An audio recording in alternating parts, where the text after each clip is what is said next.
Welcome to प्रखर academy. प्रखर academy में आपका स्वागत है। हम लोग शुरू कर रहे हैं 5000 क्वेश्चन की जो सीरीज़ है हिस्ट्री के। ऐसी सीरीज़ हम हर सब्जेक्ट के लिए शुरू कर रहे हैं। तो ये आपका प्रीलिम्स 2021, 22 या किसी भी प्रीलिम्स के लिए काम आने वाला है, क्योंकि ये इम्पॉर्टेंट क्वेश्चन है। आसान, भारी और मध्यम दर्जे के हर तरह के प्रश्न इसमें शामिल हैं। तो आप इसके साथ बने रहिए, यहाँ पर आपको प्रॉपर एक्सप्लेनेशन मिलने वाला है। चलिए शुरू करते हैं। ये तीसरा अंक है, ये थर्ड मॉड्यूल है इन क्वेश्चंस का। तो हमारी शुरुआत होती है हमारे मोटिवेशनल थॉट के साथ। वो क्या कहता है? Failure is a success in progress. कहने का मतलब ये है कि जब हम हारते हैं तो कुछ लोग क्या करते हैं कि कुछ लोग हार करके बैठ जाते हैं, निराश हो जाते हैं। उन्हें लगता है कि शायद अब सब खत्म हो गया, अब कुछ नहीं होने वाला है। और ये क्या करता है? ये उनके मन में पैदा करता है अवसाद, समस्याएं। अब उसके बाद वो उससे उबर नहीं पाते और बस एक ही बात का रोना रोते रहते हैं कि यार मैं हार गया। लेकिन क्या आपको नहीं पता कि हम लोग देवपुत्र नहीं हैं, हम मानव हैं। और मनुष्य क्या करता है? मनुष्य प्रयास करता है। अगर हम अपनी पूरी संस्कृति पर ध्यान दें, जब से मनुष्य पैदा हुआ है और आज तक हम लोगों ने ट्रायल एंड एरर मेथड पर ही जीवन व्यतीत किया है। बहुत सारी गलतियां पूर्वजों से होती रही और उसमें वो सुधार करते रहे। गलती होती है, किस चीज़ से गलती हो रही है उस गलती को हटाते रहिए, एलिमिनेट करते रहिए। तो आप देखेंगे कि वो अशुद्धियां जब समाप्त हो जाएंगी तो आप एक प्योर स्टेज में आ जाते हैं, यानी आप सक्सेस के करीब या सक्सेस को अचीव कर लेते हैं। देखिए, हमारे यहाँ कहावत भी है कि करत करत अभ्यास के जड़मति होए सुजान।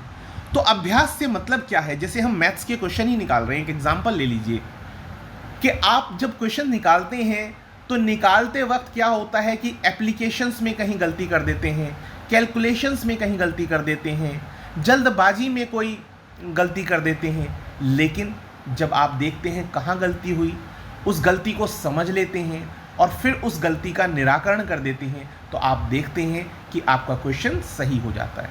तो बिल्कुल यही प्रोसेस है सक्सेस को अचीव करने की, कि आप जब प्रयास करेंगे तो बट ऑब्वियस है गलती भी करेंगे और गलती को एलिमिनेट करके आप सक्सेस भी अचीव करेंगे। यही मंत्रा है। इसी मंत्रा के साथ हम आगे बढ़ते हैं।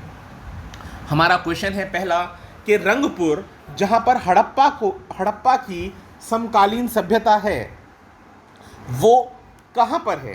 तो देखिए, आपको पता होगा, एक आसान प्रश्न है, ये कोई टिपिकल क्वेश्चन नहीं है। रंगपुर एक फेमस प्लेस है हड़प्पन कल्चर का। तो ये कहाँ पर है? रंगपुर पड़ता है आपका गुजरात के सौराष्ट्र क्षेत्र में।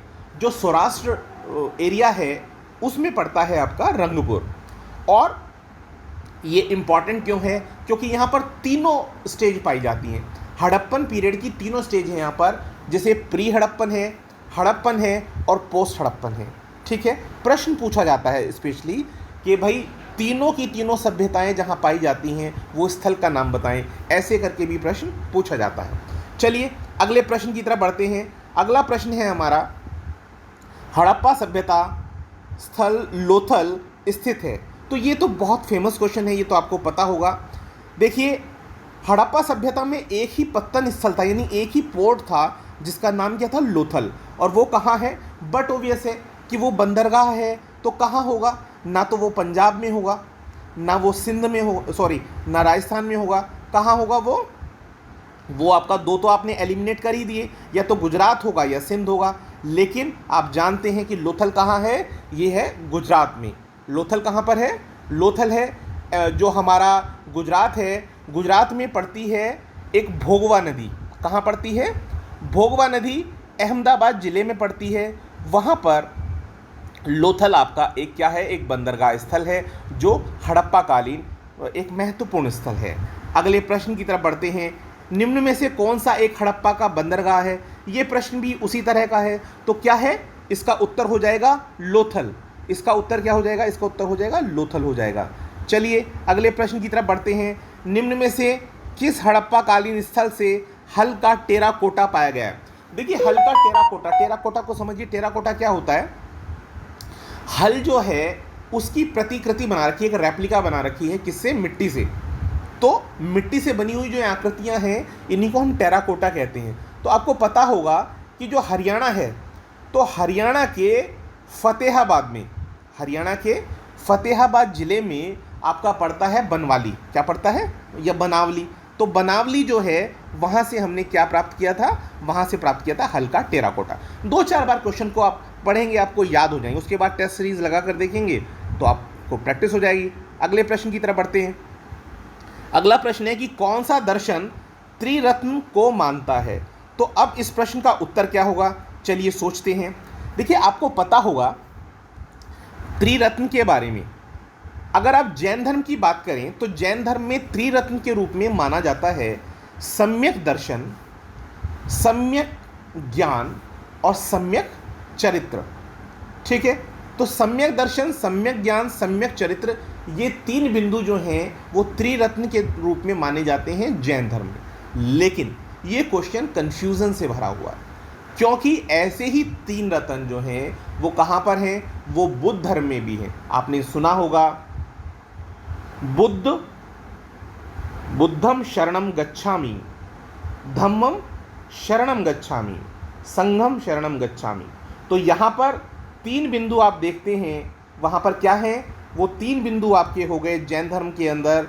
एक तो आपका हो गया क्या, बुद्ध, दूसरा धम्म और तीसरा संघ। तो अब ये प्रश्न थोड़ा सा विवादास्पद है।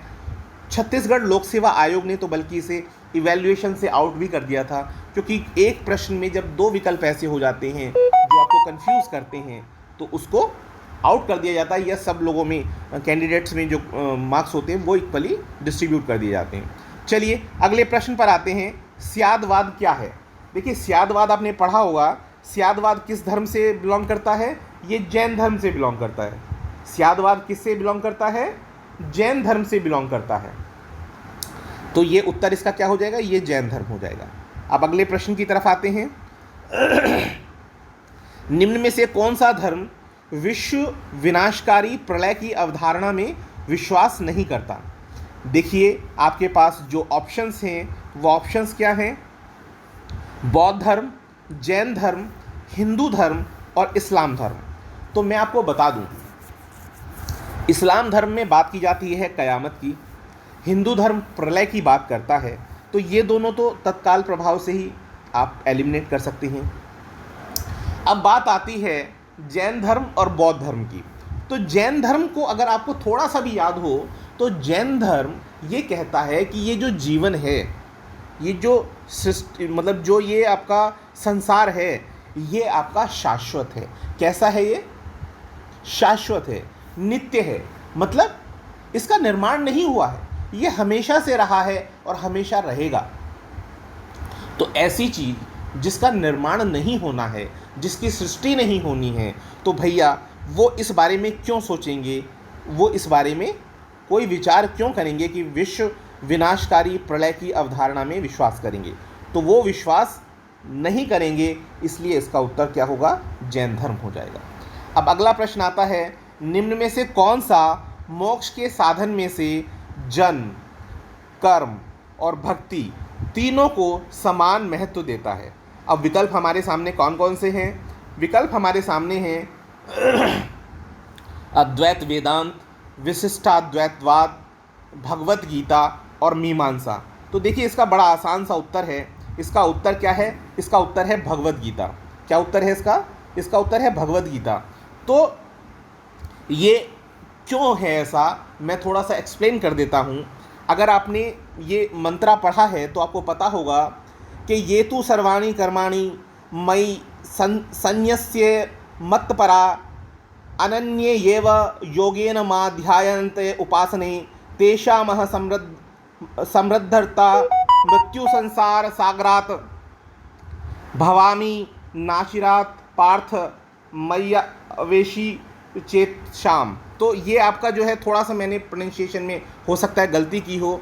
तो ये जो है ये किस भाव के बारे में बताता है, ये एक श्लोक है जो ये कहता है कि जो कर्म है, भक्ति है और जन्म की महत्ता जो है, ये श्लोक इस बात को क्या करता है, प्रतिपादित करता है। और इस बात को प्रतिपादित करने वाला ये श्लोक है कहाँ, ये है श्लोक आपका भगवत गीता से। कहाँ से है, भगवत गीता। भगवान श्री कृष्ण जो है इस श्लोक में इन तीनों चीज़ों का महत्व बताते हैं। तो यानी गीता ही वो है जो जन, कर्म और भक्ति तीनों को ही समान महत्व देता है।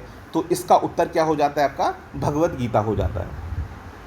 अगला प्रश्न है, रामायण के किस कांड में राम और हनुमान की पहली भेंट का वर्णन किया है।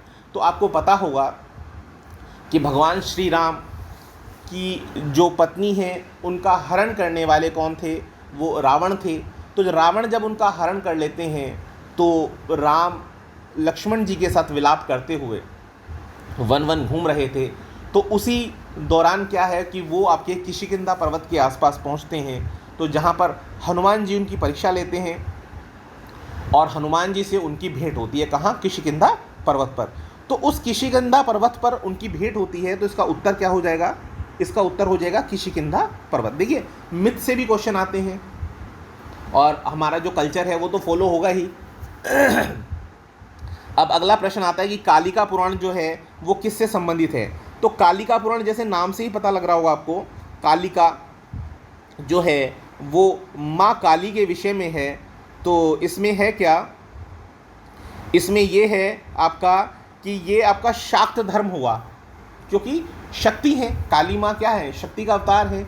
तो ये आपका शाक्त धर्म से बिलोंग करते हैं।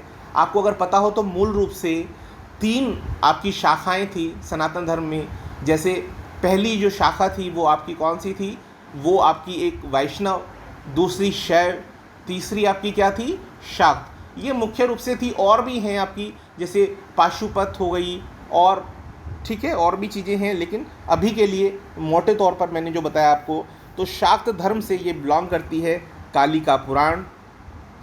और कालिका पुराण जो है इसमें क्या है कि माँ काली के रूप के बारे में बात की गई। और ये आपका असम क्षेत्र में इसका संकलन किया गया। माँ काली जो कामाख्या देवी के बारे में आपने सुना होगा। माँ कामाख्या देवी जो हैं असम में जो हैं वो इन माता का जो है वो पूजन किया जाता है। स्त्री शक्ति के रूप में इनका वर्णन किया गया है। अगले प्रश्न की तरफ बढ़ते हैं। अगला प्रश्न है हमारा, निम्न में से कौन सा एक सही सुमेलित नहीं है। तो कौन सा सही सुमेलित नहीं है, जैसे आपका अंग है तो अंग की राजधानी चंपा है, ये बिल्कुल सही है। अंग की राजधानी चंपा है, ये सही है। उसके बाद आता है कौशल की राजधानी अहिच्छत्र। कौशल की राजधानी अहिच्छत्र नहीं है, कौशल की राजधानी अहिच्छत्र कभी नहीं रही। तो ये आपका विकल्प जो है ये आपका विकल्प गलत है। ये विकल्प आपका क्या हो जाता है, ये गलत विकल्प हो जाता है। तो मैं आपको बता दूं, ये उत्तर आपका हो जाएगा कौशल की राजधानी अहिच्छत्र नहीं है, श्रावस्ती थी। क्या थी, श्रावस्ती। वत्स की राजधानी कौशाम्बी है, ये सही है। मत्स्य की राजधानी क्या है, विराटनगर है। आज जो राजस्थान का एरिया आप देखते हैं, अलवर वाला क्षेत्र, वो आपका पहले विराटनगर के रूप में जाना जाता था। ठीक है। कौशल आप जान रहे हैं, जो आपका ये साकेत, सहेत, महेत वगैरह आपने सुना होगा, तो ये वाला एरिया है। अंग जो है आपको पता होगा, जो कर्ण को दे दिया गया था ये दुर्योधन के द्वारा क्षेत्र, तो ये अंग जो है इसकी राजधानी क्या है, चंपा है। चलिए खैर अगले प्रश्न पर आते हैं। अगला प्रश्न क्या है, अभिलेखीय साक्ष्य से प्रकट होता है कि नंद राजा के आदेश से एक नहर खोदी गई थी। अब ये नहर जो है वो कहाँ खोदी गई थी, आपको ये बताना है। तो अगर आपको थोड़ा भी अंदाज़ा है इसके बारे में तो चलिए विचार करते हैं। तो ये नहर आपकी खोदी गई थी कहाँ पर, उड़ीसा में। उड़ीसा का जो पूर्व नाम है वो क्या है, वो है कलिंग। तो कलिंग में एक राजा रहे थे नंद राजा, नंद राजा महापदम नंद। तो महापदम नंद ने क्या किया था, उन्होंने कलिंग को जीता। और इसका उल्लेख हमें कहाँ से मिलता है, ये मिलता है हमें हाथी गुम्फा अभिलेख से। हाथी गुम्फा अभिलेख किसका है, ये खारवेल का हाथी गुम्फा अभिलेख है, आपने पढ़ा होगा। तो इन्होंने यहाँ से क्या किया था, यहाँ पर कलिंग में इन्होंने एक नहर का निर्माण करवाया था। देखिए इसका उल्लेख कहाँ मिला, खारवेल के अभिलेख से मिला। और खारवेल के अभिलेख में एक और जिक्र किया गया है कि जो आपके नंद राजा थे वो यहाँ से जिनसेन की जो प्रतिमा थी उसको उठाकर ले गए थे। ठीक है। तो ये थोड़ी बहुत जानकारी हुई किसके बारे में, ये जानकारी हुई आपकी नंद राजा के द्वारा एक नहर को खोदे जाने के बारे में। चलिए अगले प्रश्न की तरफ आते हैं। उज्जैन का प्राचीन काल में क्या नाम था? बहुत आसान सा प्रश्न है। उज्जैन जो है चंद्रगुप्त द्वितीय की राजधानी के रूप में जाना जाता था, गुप्तों का राजा था, काफ़ी फेमस राजा। और क्या कहते हैं, उज्जैन जो है इसकी राजधानी कौन सी थी? ये अवंतिका थी। कौन सी थी? अवंतिका। ये ऑप्शन हो जाता है। चलिए अगले प्रश्न पर आते हैं। निम्न में से कौन एक बौद्ध ग्रंथ 16 महाजनपदों का उल्लेख करता है? बड़ा आसान सा प्रश्न है। बौद्ध ग्रंथ है अंगुत्तर निकाय। कौन सा है? अंगुत्तर निकाय में 16 महाजनपद का जिक्र किया गया है। चलिए अगले प्रश्न पर आते हैं। अगला प्रश्न है कि मगध की राजधानी कौन सी थी? देखिए बड़े आसान प्रश्न इसमें इस्तेमाल किए हैं जिससे कि आप जो हैं वो आसानी से इनको सॉल्यूशन निकाल सकें, और उसके बाद धीरे धीरे हम प्रश्नों का स्तर जो है वो बढ़ाते चले जाएंगे। तो अब आपको बताना है कि राजधानी मगध की कौन सी थी। तो मगध की राजधानी थी आपकी क्या कहते हैं इसको? गिरिव्रज। क्या राजधानी थी? राजगृह या गिरिव्रज। अगला प्रश्न, किसने मगध साम्राज्य में वज्जी गणसंघ को हराकर आत्मसात किया? देखिए वज्जी संघ बहुत इंपॉर्टेंट है, मतलब काफ़ी शक्तिशाली संघ था अगर आपको पता हो तो जो वज्जी संघ था उस वज्जी संघ को अपने साम्राज्य में मिलाने वाले कौन थे? ये थे अजातशत्रु। कौन थे? अजातशत्रु। तो जो आपका वैशाली का जो वज्जी संघ था उसके प्रमुख कौन थे? वो थे लिच्छवी। कौन थे? लिच्छवी। लिच्छवियों का मगध के लोगों के साथ क्या था? मनमुटाव। देखिए साम्राज्यवादी नीति थी इनकी, तो आपस में मनमुटाव तो होना ही था, तो दोनों के बीच में था मनमुटाव। तो हुआ क्या कि ये मनमुटाव तो था बिंबिसार के समय से ही। बिंबिसार कौन थे? अजातशत्रु के पिता। तो अब अजातशत्रु के समय वो विवाद इतना बढ़ गया कि संघर्ष की स्थिति डेवलप हो गई।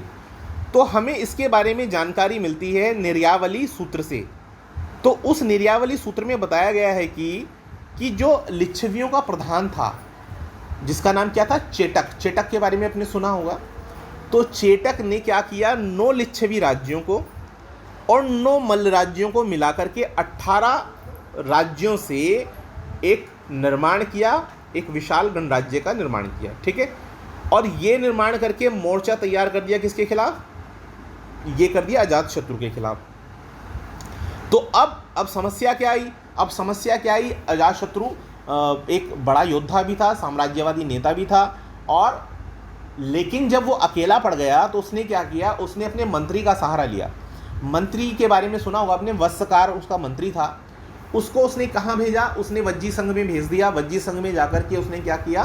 उन जो संघ के अलग अलग राज्य थे उनमें जाकर के उसने फूट डालनी शुरू कर दी। भाई अब फूट डालो राज करो, तो आपको पता ही है। तो फूट डाली तो उससे क्या हुआ? राज्यों में आपस में सहमति जो थी वो मनमुटाव में बदल गई। तो अब क्या हुआ?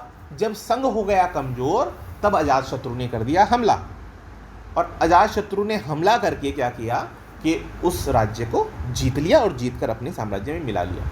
ठीक है, अभी मुझे याद नहीं आ रहा, इसने कुछ अस्त्र भी इस्तेमाल किए थे। मतलब जैसा आप वो फिल्म में देखते ना, कौन सी फिल्म थी वो? बाहुबली तो थी शायद, जो अभी आई थी ना, अमरेंद्र बाहुबली। हाँ, तो उसमें दिखाते हैं वो रथ का इस्तेमाल करता है।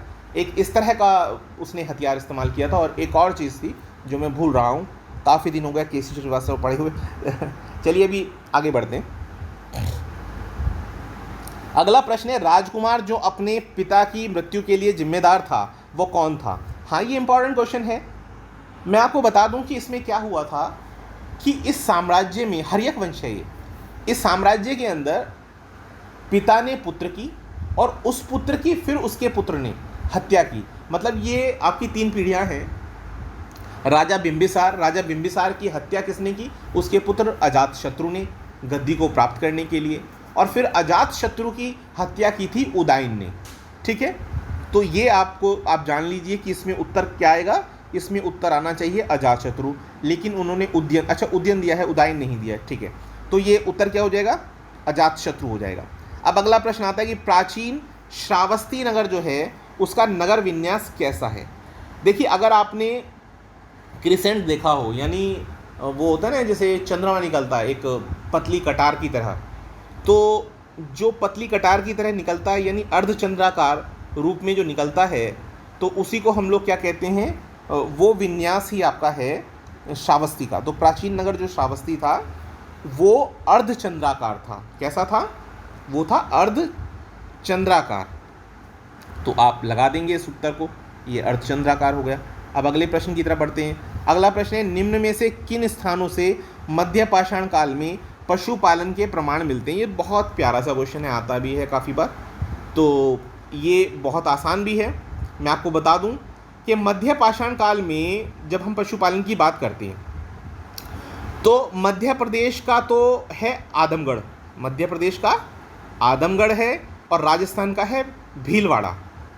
ठीक, तो आदमगढ़ तो पड़ता है होशंगाबाद ज़िले में मध्य प्रदेश में, और भीलवाड़ा जो पड़ता है ये भीलवाड़ा कह रहा हूँ, सॉरी, बागोर जो पड़ता है वो भीलवाड़ा ज़िले में पड़ता है। ठीक है, तो ये आपके उत्तर हैं। तो इसमें देखो क्या दिया हुआ विकल्प, बागोर दिया हुआ है, तो बस बागोर आंसर हो जाएगा। ये लो। अगला प्रश्न है, राख का टीला निम्न में से निम्न स्थल से संबंधित है। तो देखिए अगर आपका राख के टीले की बात करते हैं तो राख के टीले के बारे में थोड़ा सा बता दूं कि ये लोग क्या करते थे, खेती करते थे। झूम खेती आपने सुना होगा। ये लोग क्या करते थे कि जैसे आपका पशुपालन करते थे, तो पशुपालन करने के बाद उससे जो गोबर या जो घास या कुछ ये इस तरह की चीज़ें हुई, तो उसकी एक बाड़ बना लेते थे। उस बाड़ में क्या करते थे, फिर ये लगा देते थे आग। जब ये वहाँ से निकलते थे तो उसमें आग लगा देते थे। तो आग लगा के क्या करते थे, वो क्षेत्र की पूरी सफाई हो जाती थी। ठीक है, तो ऐसे करके वहाँ राख के टीले बने हुए। तो ये प्लेस जो है आपका राख के टीले वाला, ये कहाँ पड़ता है, ये राख के टीले वाला जो स्पेस पड़ता है, ये पड़ता है आपका संगन कल्लू में। कहाँ पड़ता है? संगन कल्लू में पड़ता है। चलिए अब अगले प्रश्न की तरफ आते हैं। अगला प्रश्न क्या है? अगला प्रश्न पड़ता है आपका, भारत में किस शैलाश्रय से सबसे ज़्यादा चित्र प्राप्त हुए हैं। तो कौन से शैलाश्रय से प्राप्त हुए हैं, चलिए इसके उत्तर के बारे में बात करते हैं। इसके उत्तर के बारे में आपको पता ही होगा, खैर ये तो बहुत ही आसान प्रश्न पूछ लिया। ये है आपका भीमबेटका। क्या है? भीमबेटका। तो भीमबेटका की कंडीशन क्या है भाई? भीमबेटका जो है ये आपका कहाँ पड़ता है?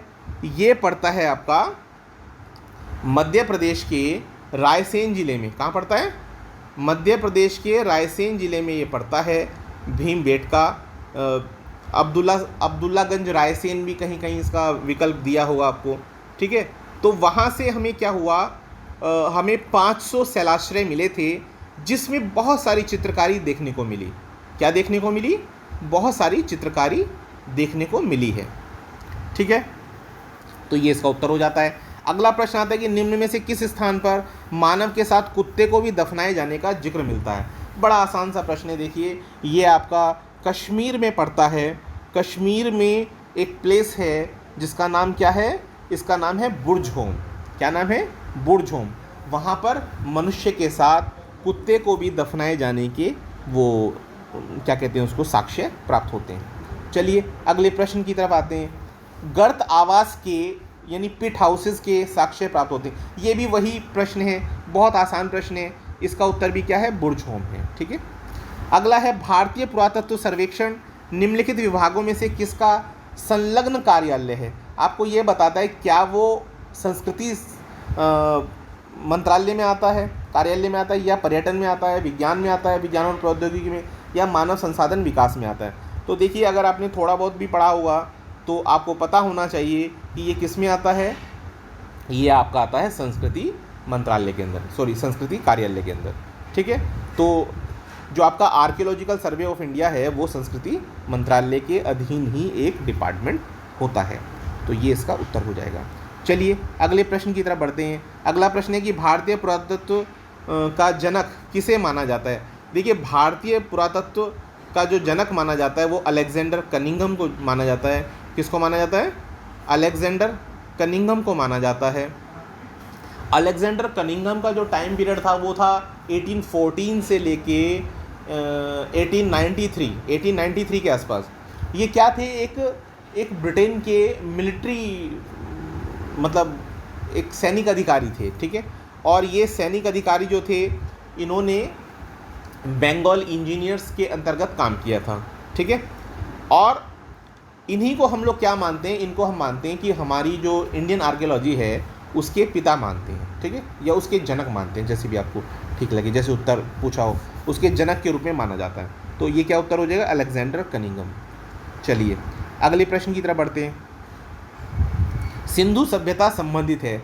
सिंधु सभ्यता बताने से पहले मैं थोड़ा सा एक बात बता देता हूँ, इंपॉर्टेंट बात, कि भाई जो सिंधु सभ्यता है, इस सभ्यता में आपने देखा कि हमें लिपि मिली, लेकिन उस लिपि को हम पढ़ नहीं पाए। तो अब मैं थोड़ा सा बता दूं आपको, हिस्ट्री 3 पार्ट्स में बटा है। एक वो हिस्सा जिसमें हमें लिखित साक्ष्य नहीं मिला, ठीक है, तो उसे क्या कहते हैं, प्री हिस्टोरिक।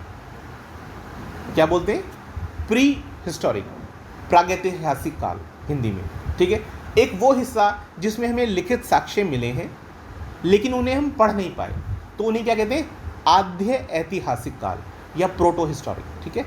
और तीसरा है आपका वो काल जब हमें लिखित रूप में साक्ष्य मिल पाए, तो उसे हम क्या बोलते हैं, उसे हम बोलते हैं हिस्टोरिक। तो मैं आपको बता दूं कि जब मनुष्य का जन्म हुआ, यानी वो आपका निएंडरथाल या पिथोकैंथ्रोपस या ऑस्ट्रेलोपिथेकस किसी भी रूप में रहा, वहाँ से लेके और सॉरी सिंधु सभ्यता के पीरियड तक, इसको आप क्या कहेंगे, इसको आप कहेंगे, क्योंकि लिखित साक्ष्य नहीं है तो इसलिए इसको क्या कहा जाता है, इसको कहते हैं प्रागैतिहासिक काल। उसके बाद जैसे सिंधु सभ्यता के समय में हमें लिपि मिल गई, तो यहाँ से लेकर 6ठी शताब्दी ईसा पूर्व तक, जो 16 महाजनपद का समय होता है ना, उसके आसपास तक के टाइम को हम मानते हैं भाई आद्य ऐतिहासिक काल, ठीक है। और इसके बाद का समय यानी 6ठी शताब्दी ईसा पूर्व के बाद का काल और उससे अब तक, ये पूरा का पूरा हिस्टोरिक यानी ऐतिहासिक काल के रूप में जाना जाता है। बस इतनी डिटेल हमेशा याद रखना, कोई कन्फ्यूज़न नहीं होगा। तो इसका आंसर क्या हो जाएगा, आद्य ऐतिहासिक काल से ये बिलोंग करता है। अगला प्रश्न आता है, निम्न में से कौन सा सिंधु घाटी की सभ्यता पर प्रकाश डालता है। देखिए शिलालेख हमें मिले नहीं हैं सिंधु घाटी से, ठीक है। पुरातत्व संबंधी खुदाई खूब हुई है, तो ये तो उत्तर है ही है। बर्तनों की मोहरों पर लिखावट, अच्छा, धार्मिक ग्रंथ भी हमें प्राप्त नहीं हुए, तो उत्तर क्या इसका हो जाएगा, पुरातत्व संबंधी खुदाई ही होगा, क्योंकि बर्तनों की जहाँ तक बात है तो ये भी इसी में ही शामिल हो जाते हैं, तो ये इसका सही विकल्प है। अब अगले प्रश्न पर चलते हैं। अगला प्रश्न है कि हड़प्पा में मिट्टी के बर्तनों पर किस रंग का प्रयोग किया गया। तो मैं आपको बताऊं कि हड़प्पन पीरियड के अंदर लाल और काले रंग का प्रयोग किया गया था। ऊपर लाल रंग का था और शायद नीचे की तरफ काले रंग का था, कुछ ऐसा ही मुझे याद आता है। तो चलिए खैर, अब हम इस विकल्प में देखें तो हमें काला तो कहीं दिखाई नहीं दे रहा, तो लाल इसका विकल्प हो जाएगा। तो ये उत्तर हो गया आपका लाल। चलिए अगला है कि सुल्तान कुतुबुद्दीन ऐबक की मृत्यु कैसे हुई। देखिए ये तो बहुत ही आसान प्रश्न पूछ लिया। कुतुबुद्दीन ऐबक जो थे वो चौगान खेलते हुए एक्सपायर हुए थे। 2006 से 2010 तक उन्होंने गद्दी संभाली और चौगान खेल रहे थे, जो आज पोलो के रूप में जाना जाता है। तो खेलते वक्त वो घोड़े से गिरे और गिर करके वो एक्सपायर हो गए थे, ठीक है। तो ये इसका उत्तर है, तो ये बी विकल्प इसका हो जाएगा। चौगान की क्रीड़ा के दौरान अश्व से गिरने के कारण उनकी मृत्यु हो गई थी। अगला प्रश्न है, 2.5 दिन का झोपड़ा क्या है। देखिए 2.5 दिन का झोपड़ा या 2.5 दिन का झोपड़ा ऐसे करके आपसे प्रश्न पूछेगा, तो इसका उत्तर क्या हो जाएगा। 2.5 दिन का झोपड़ा एक मस्जिद थी। क्या थी, एक मस्जिद थी। और इस मस्जिद के बारे में मैं आपको थोड़ा सा बता दूं कि जो कुतुबुद्दीन ऐबक था, इस कुतुबुद्दीन ऐबक ने एक तो दिल्ली में बनवाई थी इसने कुव्वत उल इस्लाम। क्या बनवाई थी, कुव्वत उल इस्लाम। और अजमेर जो राजस्थान में पड़ता है, तो वहाँ इसने बनवाया था 2.5 दिन का झोपड़ा या 2.5 दिन का झोपड़ा, इस तरह से प्रश्न आता है, ठीक है। तो ये आपकी क्या थी, ये मस्जिदें थी, मस्जिद बनवाई गई थी, ठीक है। अब इसके बाद आता है 1 सेकेंड, गुलाम का गुलाम किसे कहते हैं। देखिए गुलाम का गुलाम के बारे में बता दूं कि कुतुबुद्दीन ऐबक मोहम्मद गोरी का गुलाम था और कुतुबुद्दीन ऐबक ने ख़रीदा था इल्तुतमिश को। तो क्या हुआ, इल्तुतमिश क्योंकि कुतुबुद्दीन ऐबक का गुलाम था और कुतुबुद्दीन ऐबक खुद गुलाम था मोहम्मद गोरी का, तो इसलिए इल्तुतमिश कौन हो गया, वो बन गया गुलाम का गुलाम। तो बिल्कुल संदेह किए बिना इसका उत्तर आप क्या लगा देंगे, इल्तुतमिश लगा देंगे। अगला है इसके बाद, चंगेज़ खान का मूल नाम क्या था। देखिए चंगेज़ खान को तैमुजिन के नाम से जानते थे, तैमुजिन, तो इसमें विकल्प दिया है तैमुचिन, तो तैमुचिन भी हो सकता है कहते हूँ, लेकिन मुझे तो तैमुजिन याद आता है। ठीक है, अगला है इसके बाद, दिल्ली के किस सुल्तान के विषय में कहा गया था कि उसने रक्त और लौह की नीति अपनाई थी। ये तो आप बिना किसी संदेह के लगा सकते हैं, बलबन। कौन था, बलबन। बलबन ने इस नीति का प्रयोग किया, और इस नीति का प्रयोग से मतलब क्या था, मतलब ये था कि राजत्व के लिए सिद्धांत बनाने पड़ते थे, सबको अपने अपने राजत्व के सिद्धांत बनाने पड़ते थे। अब मैं थोड़ा सा इसमें ब्रीफ इसलिए कर देता हूँ जिससे आपको हमेशा के लिए याद रह जाए। देखिए इल्तुतमिश के बारे में आपको पता हुआ, उसने तुर्कान चिहालगानी का निर्माण किया। तुर्कान चिहालगानी का निर्माण जो उसने किया, उसने इसलिए किया था कि भाई तुर्क जो हैं वो सब इकट्ठा रहेंगे, और क्योंकि भारत के अंदर वो राज करने की बात कर रहे हैं, तो हमारे पास एक ऐसा दल होना चाहिए कि कोई भी समस्या होने पर आपत्ति आए तो 40 के 40 लोग एक दूसरे का सहयोग करें। लेकिन 40 के 40 लोग क्या थे, वो आपस में समकक्ष थे, बराबर का दर्जा उनका था। अब हुआ क्या, इल्तुतमिश के हारने में या उसकी बेटी के हारने में किसका हाथ था, तुर्कान चिहालगानी का ही हाथ था। आपको पढ़ा हुआ, अपने बहुत डिटेल नहीं करूँगा, थोड़ा ब्रीफ करने के लिए चाह रहा हूँ। तो अब बलबन क्योंकि इस बात को जानता था, बलबन खुद तुर्कान चिहालगानी का हिस्सा था, तो उसने ये सोचा कि यार कल को ये मेरी नाक में नकेल डालेंगे, इसलिए उसने तुर्कान चिहालगानी को धीरे धीरे समाप्त करने की कोशिश की। और उसके क्रम के रूप में उसने इस भ्रम को तोड़ना चाहा कि भाई हम सब बराबर नहीं हैं, हम सब क्या हैं, बराबर नहीं हैं। उसने दो बातें कही। उसने कहा कि भाई सुल्तान का पद तो ईश्वर के द्वारा दिया जाता है, यानी ईश्वर के द्वारा प्रदत्त होता है, इसलिए जिसके पास सुल्तान का पद है वो बाकी लोगों के बराबर तो हो ही नहीं सकता, यानी तुर्कान चिहालगानी से वो ऊपर उठ गया है। ठीक है, दूसरी बात, सुल्तान जो होता है वो होता है निरंकुश, जैसा वो चाहे वो ऐसा कर सकता है, उसके ऊपर कोई उससे सवाल जवाब नहीं पूछे, यानी तुर्कान चिहालगानी वाले उससे सवाल जवाब नहीं कर सकते। ठीक है, दो बातें कह के वो क्या हुआ, तुर्कान चिहालगान से अलग हो गया। ठीक, अब एक और काम उसने किया था क्या, वो सबके सब क्योंकि बराबरी मानते थे, इसलिए उसने ये प्रथा शुरू करी कि भाई अपने आप को जोड़ लिया ईरान के एक महान सम्राट से, एक महान नाम से, अफ्रीसियाव के नाम से, और कहा कि भाई मैं तो उसका वंशज हूँ, देवपुत्र हूँ, इस तरह से। और सब लोगों से कहा कि भाई जब राज दरबार में आप आएँ, तो राज दरबार में आप आएंगे तो दो चीज़ें जो हैं वो शुरू होंगी, एक तो नवरोज़ और एक जो ईरानी त्यौहार था, और एक दूसरा था कि पैबोस। तो इसमें क्या होता था, इसमें यह माना गया था कि भाई सुल्तान जो है वो पृथ्वी पर ईश्वर का प्रतिनिधि है, यानी नियामत खुदाई है, और पैगंबर के बाद है। और दूसरी बात, जो उसके सरदार हैं उनको, क्योंकि पैबोस वगैरह की बात की उसने, तो वो क्या करते थे, उसका झुक कर के पाँव को और हाथ को चूमते थे। ठीक है, तो ये प्रोसेस उसने शुरू कराई जिससे कि वो उसके सामने सर ना उठाएं। ये उसकी नीतियाँ थी। मैंने पूरा ही डिटेल कर दिया जिससे कन्फ्यूज़न ही खत्म हो जाए। बलबन। अब अगला प्रश्न आता है, निम्न में से किसने भारत में प्रसिद्ध फारसी त्यौहार नौरोज़ को प्रारंभ किया। मैं बता चुका हूँ उसके बारे में, बलबन है। ठीक है, तो ये इसका उत्तर बलबन हो जाएगा। अगला आता है इसके बाद, निम्न सुल्तानों में से किसने गढ़मुक्तेश्वर की मस्जिद की दीवारों पर अपने शिलालेख में खुद को खलीफा का सहायक कहा। तो ऐसा कहने वाला कौन था, खुद को खलीफा का सहायक कहलाने वाला था खुद बलबन। बलबन ने गढ़मुक्तेश्वर, तो आपको पता ही होगा, वहाँ पर जो मस्जिद थी उस पर उसकी दीवारों पर ये लेख उत्कीर्ण कराया था। ठीक है, अगले प्रश्न पर आते हैं। जब उसने राजत्व प्राप्त किया तो वह शरीयत के नियमों और आदर्शों से पूरी तरह से स्वतंत्र था। बर्नी ने ये कथन किस सुल्तान के बारे में कहा। देखिए, जिस तरह से बलबन था उसी से दो कदम आगे समझिए, आप दो कदम आगे ही कहूँगा, अलाउद्दीन खिलजी को समझिए। अलाउद्दीन खिलजी जो था उसने भी किसी शरीयत का पालन नहीं किया, उसने उन्हीं चीज़ों का पालन किया, निरंकुशता का। तो उसी के बारे में जियाउद्दीन बर्नी कहते हैं, क्या कहते हैं कि अलाउद्दीन खिलजी दिल्ली का वो पहला सुल्तान था जिसने धर्म के ऊपर भी नियंत्रण स्थापित कर लिया था। कैसे? क्योंकि वो ये कहता है कि भाई मुझे नहीं पता कि कानून की दृष्टि में क्या सही है क्या गलत है।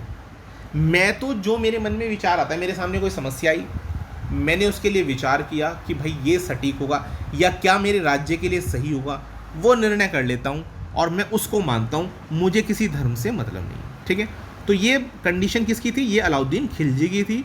तो उसने बलबन के ही विचार को एक तरह से आप ये कह सकते हैं समर्थन दिया था। ठीक है, तो राजा की सार्वभौमिकता पर उसने विश्वास रखा और ये माना कि पृथ्वी पर अगर कोई मतलब राजा है, मतलब जो सुल्तान है, वो ईश्वर का ही रिप्रेजेंटेटिव है। इसलिए उसने कभी खलीफा से कोई अनुमति नहीं ली। वरना आपने देखा हुआ सारे के सारे सुल्तान बाद में बनते थे, पहले एक एप्लीकेशन भेज देते थे कि भैया मुझे मेरी जो सल्तनत है उसको आप मान्यता दे दें। ठीक है, तो ये आपका किसके बारे में? अलाउद्दीन खिलजी के बारे में। अलाउद्दीन खिलजी के प्रसिद्ध सेनापतियों में से किसकी मंगोलों के विरुद्ध लड़ते हुए मृत्यु हुई थी? तो ये भाई थे जफ़र खान। कौन थे? ये थे जफ़र खान, जिनकी मृत्यु हो गई थी लड़ते हुए किनसे? मंगोलों से। ठीक है, तो निसंदेह आप इस उत्तर को लगा सकते हैं। और उसके बाद अगले प्रश्न पर चलते हैं। किस सुल्तान के काल में खालिसा भूमि अधिक पैमाने में विकसित हुई?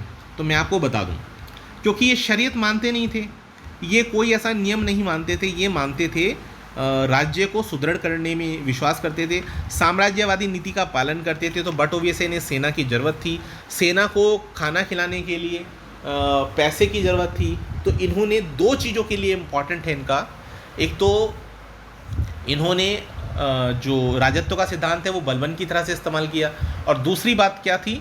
दूसरी बात इनकी बाजार नीति। इनकी बाजार नीति बहुत कठोर थी। ठीक है, तो खालिसा भूमि इन्हीं के समय में सबसे ज़्यादा मात्रा में विकसित हुई, क्योंकि इन्होंने उन सब लोगों से ज़मीन वापस ले ली थी जिन्हें पूर्व के सुल्तानों ने किसी न किसी चीज़ के लिए दान में दिया हुआ था। तो क्योंकि सारी की सारी भूमि वापस ले ली गई, तो बट ओबियस है वो राज्य की भूमि बढ़ गई। राज्य की भूमि को खालिसा भूमि कहते थे। तो ये इसका उत्तर अलाउद्दीन खिलजी हो जाता है। किस सुल्तान के बारे में कहा जाता है उसने भूमि कर को उत्पादन के 50% तक कर दिया था? तो मैं आपको बता दूं, ये अलाउद्दीन खिलजी थे जिन्होंने भूमि कर को 50% तक कर दिया था। बलबन नहीं था। मोहम्मद बिन तुगलक ने भी किया है, लेकिन मोहम्मद बिन तुगलक के साथ स्थिति बहुत ख़राब थी। मोहम्मद बिन तुगलक के समय में परिस्थितियाँ अलग थी, और इसमें आपका सही विकल्प आपका किसका हो जाएगा? अलाउद्दीन खिलजी ही होगा। और अगले प्रश्न की तरफ बढ़ते हैं। बाजार नियंत्रण प्रथा लागू की गई, ये तो निसंदेह, बाजार के बारे में जब भी बात हो अलाउद्दीन खिलजी इसका उत्तर होगा। निम्न में से किस मध्यकालीन शासक ने सार्वजनिक वितरण प्रणाली प्रारंभ की? देखिए पीडीएस सिस्टम जो आज आप देखते हैं, दो पब्लिक डिस्ट्रीब्यूशन सिस्टम है, जैसे गल्ला आपको मिलता है यानी अनाज, तो ये राशन की जो व्यवस्था है इसको पीडीएस सिस्टम कहते हैं। तो ये व्यवस्था किसने शुरू की थी? ये शुरू करने वाले थे आपके अलाउद्दीन खिलजी। क्यों की थी? क्योंकि इन्हें बड़ी सेना रखनी थी और बड़ी सेना को कम कीमत पर राशन मुहैया कराने की ये प्रोसेस इन्होंने इस्तेमाल की थी। अब आगे बढ़ते हैं। अगला है, निम्न कथनों पर विचार कीजिए। अलाउद्दीन खिलजी से संबंधित हैं। उसने कृष्ट किसानों की ज़मीनों की पैमाइश के बाद ज़मीन की मालगुजारी को वसूल किया। ये बात बिल्कुल ठीक है। यानी जो आपके किसान थे, उन किसानों की ज़मीनों की पैमाइश पहली बार किसी ने कराई थी, तो वो अलाउद्दीन खिलजी ही था जिसने भूमि की पैमाइश कराई। और पैमाइश के आधार पर ही उसने क्या किया? उसने सरकारी कर्मचारियों से कहा कि भाई लगान को वसूला जाए। ठीक है, लेकिन ये पैमाइश आपकी जो है, ये पैमाइश हर जगह नहीं थी, ये थी दिल्ली और उसके आसपास के एरिया में। तो दूसरा विकल्प जो है ना, कि उसने लगान व्यवस्था को पूरी सल्तनत में लागू कर दिया, भाई साहब बिल्कुल गलत है। क्यों गलत है? क्योंकि भैया वो पूरी की पूरी सल्तनत में इस प्रोसेस को लागू नहीं कर पाए थे। वो इस प्रोसेस को दिल्ली या दिल्ली के आसपास के समीपवर्ती क्षेत्रों में ही लागू कर पाए थे। तो दूसरा विकल्प तो मतलब कायदे से काट दीजिए। अगला है, उसने प्रांतों के गवर्नरों के अधिकारों को समाप्त कर दिया। बिल्कुल जी, उसने किसी के अधिकार छोड़े ही नहीं थे, वो एक निरंकुश शासक था। ठीक है, तो ये विकल्प भी बिल्कुल ठीक है। पहला और तीसरा विकल्प बिल्कुल ठीक है। जहाँ भी हो आप एकदम से खट से निशान लगा दें। ये हो गया फर्स्ट एंड थर्ड। ठीक है, सी विकल्प इसका सही है। चलिए आगे बढ़ते हैं, और आगे है आपका thanks for watching this video. अगर आपको कंटेंट अच्छा लगे तो प्लीज़ लाइक एंड शेयर। और मैं आपको बता दूं, मैं कोई भी प्रश्न ऐसा नहीं होगा जो आपको नहीं मिलेगा, और उसकी प्रॉपर एक्सप्लेनेशन होगी। फिर भी अगर आपको कोई प्रॉब्लम है या आपको कोई और सहायता चाहिए तो प्लीज़ मुझे अवेयर कराएं। आप मुझे कमेंट कर सकते हैं या कॉल कर सकते हैं। Please subscribe. Have a good day.